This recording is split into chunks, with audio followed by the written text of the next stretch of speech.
Good morning, 12th standard. Today, we are going to discuss about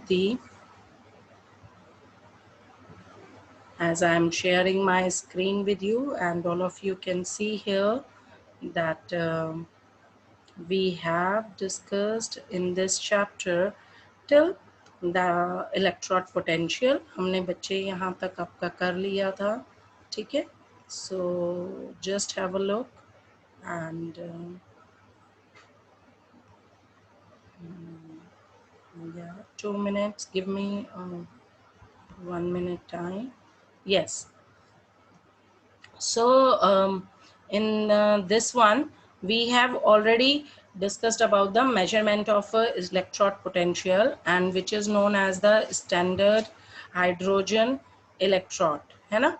So we have done already standard hydrogen electrode, ये हम कर चुके हैं, in which I have already explained you about that why the standard hydrogen electrode plays a very important role to calculate the electrode potential of other metals also, like when there is a She, which is also known as She.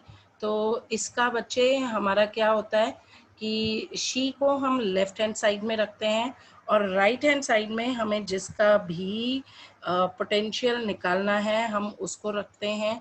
जैसे कि for example अगर हम बात करते हैं, ठहरिए, yes यहाँ पे आ जाते हैं, जस्ट 1 मिनट। ओके,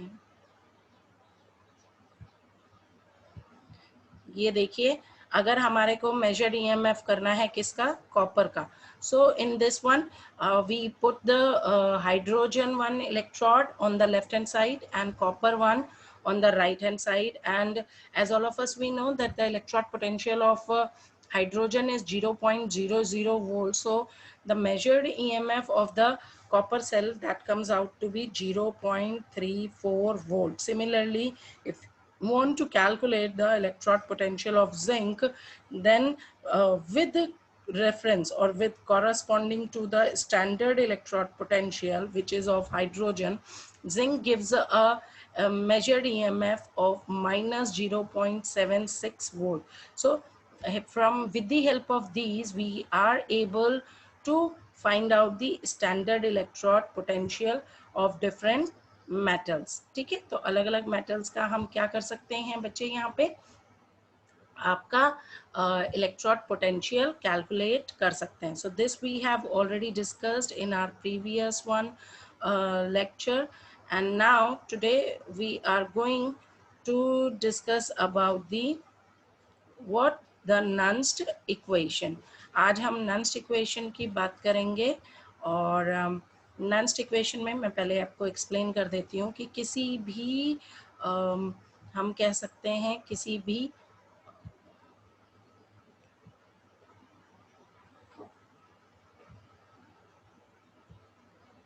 इधर आ जाते हैं. Concentration हमें मालूम है that all the species which is involved in the electrode reaction, that is one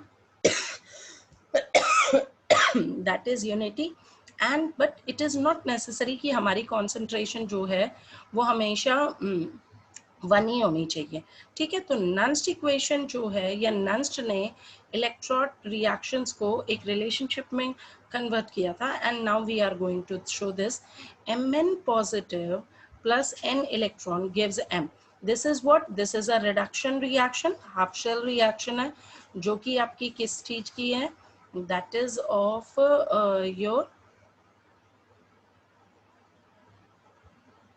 yes, that is of your M metal, and it is Mn positive ions. When accepting n electrons, then it converted into the metal solid. So this is the reduction potential. Electrode potential at any concentration जो है that can be measured with respect to standard hydrogen electrode. और इसको represent करने के लिए बेटा हम इस वे से इसको रिप्रेजेंट कर सकते हैं, that E electrode potential at any concentration, that is equals to standard electrode potential of the cell Mn positive oblique M minus RT upon NF, natural log of concentration of M upon concentration of Mn positive. Concentration of solid m जो होगा वो तो हमेशा unity ही होगा, ठीक है, किसी भी सॉलिड का, मेटल का अगर कॉन्सेंट्रेशन लोगे सॉलिड स्टेट में तो उसकी कॉन्सेंट्रेशन 1 होगी. तो from here we can say कि EMN positive electrode potential of Mn positive oblique M is equals to the standard electrode potential of Mn positive minus RT upon NF, natural log of 1 Mn positive. ठीक है, जहाँ पर कि standard electrode potential हम already आपको बता चुके हैं how it is calculated. R की वैल्यू जो होती है 8.314 जूल पर केल्विन पर मोल होती है. एफ जो है हमारे पास गिवन होता है बेटा 96487 कूलम पर मोल. कई बार हम इसको 96500 कूलम भी लेते हैं. क्या लेते हैं? 96500 कूलम पर मोल. टेम्परेचर इसमें केल्विन में लिया जाता है जिसको कि यूजुअली 298 केल्विन लेते हैं. और Mn पॉजिटिव जो होगी वो कॉन्सेंट्रेशन होगी Mn पॉजिटिव आयन की. ठीक है, ध्यान रहेगा ये चीज़ें, ये हमें अभी एक रिलेशनशिप में यूज होगी और जिससे कि हम आगे नंस्ट इक्वेशन पे बेस्ड जो है आपके क्या करेंगे, न्यूमेरिकल्स करेंगे. आप फाइन. तो that is going to be we are going to solve out. So just remember all these values. And if we are talking about this, then as you can see ये रहे हमारे, मैंने आपको जैसे she के relationship में बताया ही था.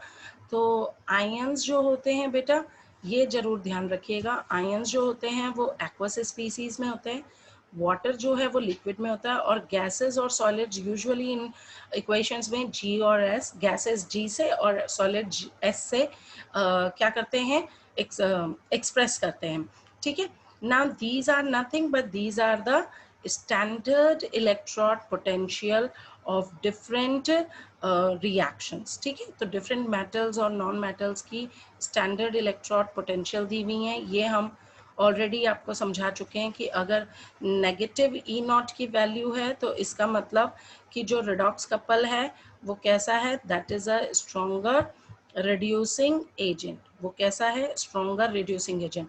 और अगर पॉजिटिव वैल्यूज हैं जैसे कि 0.34, 0.52 एंड सो ऑन, तो that means it is a weaker reducing agent. ठीक है, तो ये आपका ये भी आपको ध्यान रखना है कि माई इस इलेक्ट्रोड स्टैंडर्ड इलेक्ट्रोड पोटेंशियल की वैल्यू जो है वो आपकी नेगेटिव में जा रही है या वो आपकी पॉजिटिव में जा रही है.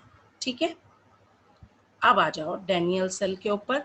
तो डैनियल सेल का अगर हम बात करते हैं तो डैनियल सेल में आपका जो रिलेशनशिप है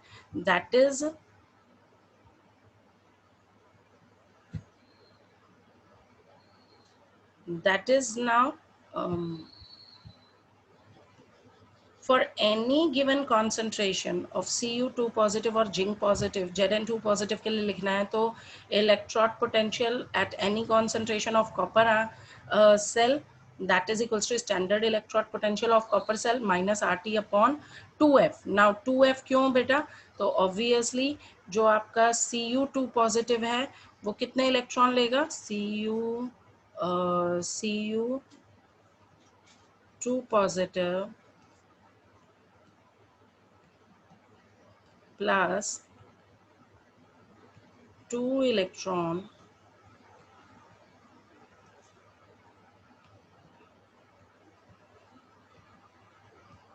है ना, किस में कन्वर्ट होगा, Cu में. यही बनेगी रिएक्शन. तो इस रिएक्शन के लिए यही लिखेंगे that Cu2 positive gives your Cu and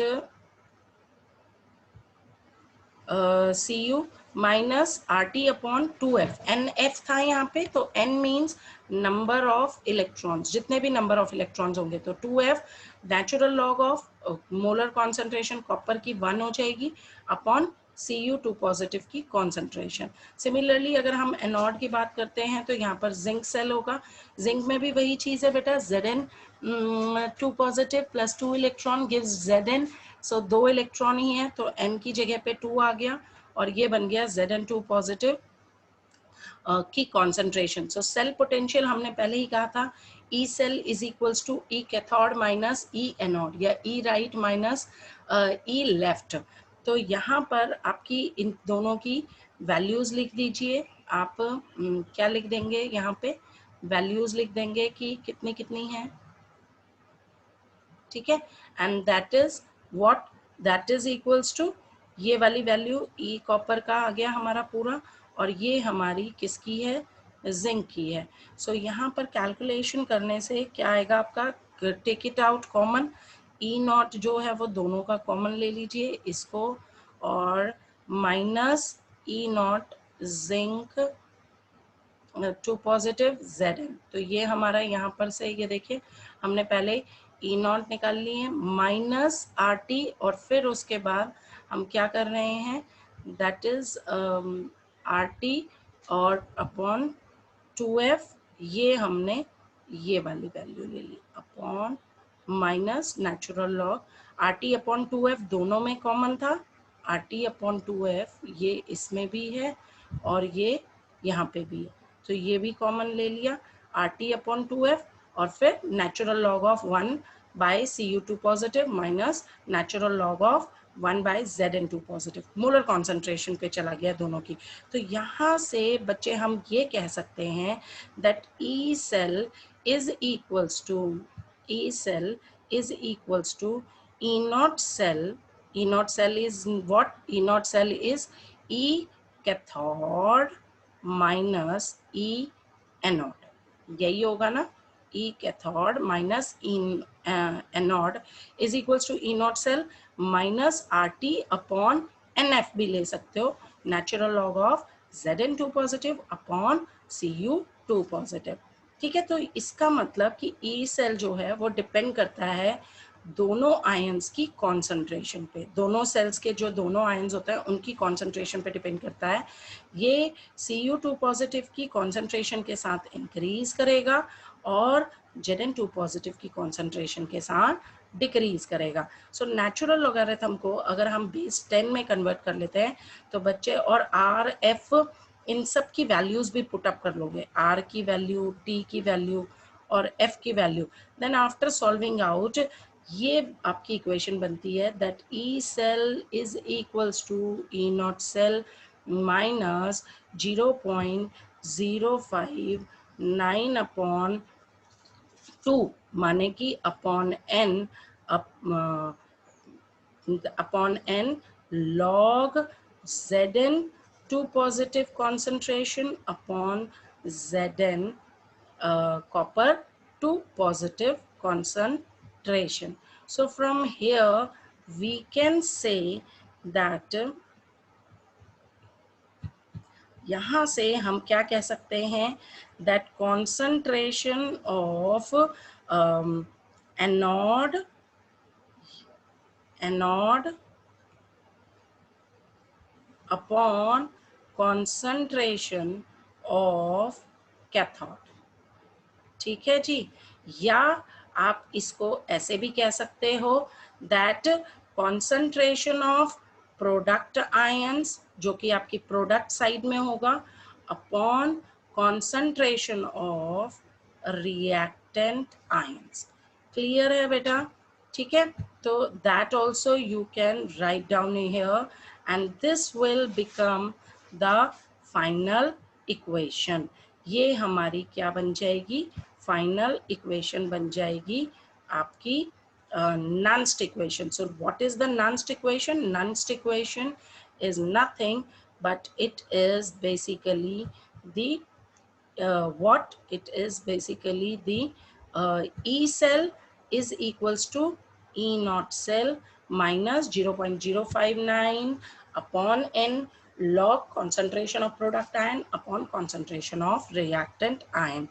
we should always use same number of electrons. ये जरूर एक ध्यान रखना, हमें हमेशा सेम नंबर ऑफ इलेक्ट्रॉन्स ही यूज करने हैं, अलग अलग इलेक्ट्रॉन्स नहीं जाएंगे। बेटा एक इक्वेशन में हम इलेक्ट्रॉन्स को बैलेंस करते हैं ना, तभी तो आगे फर्दर मूव करते हैं रिडॉक्स रिएक्शन में, तो वो n का नंबर क्या होना चाहिए, सेम होना चाहिए। फॉर एग्जाम्पल एक एग्जाम्पल ले लेते हैं, ये सेल है निकल वर्सेस Ag पॉजिटिव का, so this will be the equation becomes, ये हमारी इक्वेशन बन गई। सो इसके लिए E cell is equals to E naught cell minus R T. कितने इलेक्ट्रॉन्स हो रहे हैं, देखो एन आई जो हो रहा है that converted into N I two positive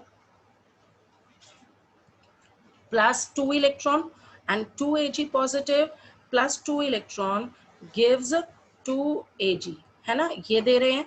so here from here it means कि n कितना बन गया आपका, n बन गया आपका 2, 2 इलेक्ट्रॉन का ट्रांसफर हो रहा है फ्रॉम ऑक्सीडेशन टू रिडक्शन।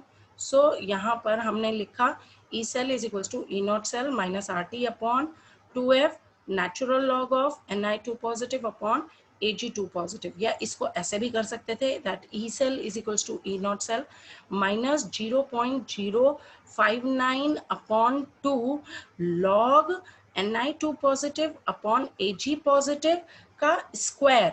बेटा स्क्वायर किस लिए लिया है, स्क्वायर इसलिए क्या है क्योंकि Ag पॉजिटिव के आगे 2 लगा है, ये कोफिशिएंट में है, ध्यान रहेगा।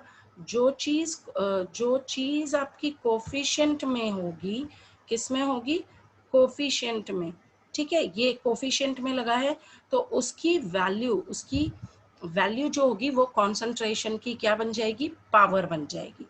फाइन, क्या बन जाएगी, पावर बन जाएगी। So from this also we are able to calculate the concentration or cell potential of a particular one cell, ठीक है। So this is, and from here we are able to write down this also। तो नंस्ट equation को हम इस तरीके से भी लिख सकते हैं, आज हम सिर्फ नंस्ट इक्वेशन ही करेंगे। तो E cell, suppose this is a general reaction that AA plus BB gives n electron and converted into CC plus DT, ठीक है। तो इसके लिए हमने क्या करा, E cell is equals to E naught cell minus RT upon NF natural log of Q। Now where natural log of Q is nothing but Q is equals to क्या हो जाएगा, concentration, जैसे मैंने पहले बताया था बेटा आप लोगों को, that concentration of प्रोडक्ट में concentration of C raised to the power C multiplied by concentration of D raised to the power coefficient power upon concentration of A raised to the power A into concentration of B raised to the power B। तो इसकी value जो है concentration of C into D upon A into B, that gives us the Q। For example अभी हम एक यहाँ पे example में देखते हैं कैसे कैलकुलेट किया है। Just have a look that this is a solved example in your NCERT book that represent the cell in which the following reaction take place, ठीक है। तो ये एक रिएक्शन है और उसके अंदर हमारा दैट मैग्नीशियम, देखो बेटा अब यहाँ पे मैग्नीशियम प्लस 2 Ag पॉजिटिव, इसकी वैल्यू दी हुई है, Mg2 पॉजिटिव की दी हुई है, Ag और Mg की कॉन्सेंट्रेशन कितनी हो जाएगी, 1 हो जाएगी। तो कैलकुलेट क्या करना है, इट्स सेल करना है, ई नॉट सेल की भी वैल्यू दी हुई है। तो फॉर्मूला है E cell is equals to E naught cell minus 0.059 upon 2 natural log of concentration of product ion, ये product ion upon concentration of reactant ion raised to the power 2, इसकी power में 2 लगा दोगे। तो ई नॉट सेल की value मेरे को 3.17 दी थी, मैंने वो लिख दी यहाँ पे, ठीक है। इसके बाद मुझे 0.059 और 2f n की वैल्यू 2 थी तो मैंने यहाँ पे 2 लगा दिया, लॉग Mg2 पॉजिटिव की value this is given 0.130, I have written it here. Ag positive की वैल्यू 0.0001 मोलर था, वो लिख दिया, और Ag पॉजिटिव के आगे जो है कितना आ रहा है कोफिशिएंट 2, तो रेस्ट द पावर स्क्वायर कर दिया. So after calculating it out, it comes out to 2.96 volt. ठीक है बच्चे. तो this is all about your what? This is all about your Nernst equation and calculation of cell potential with the help of Nernst equation. Read the topic again, and if you have any doubt, you can ask from me. Thank you.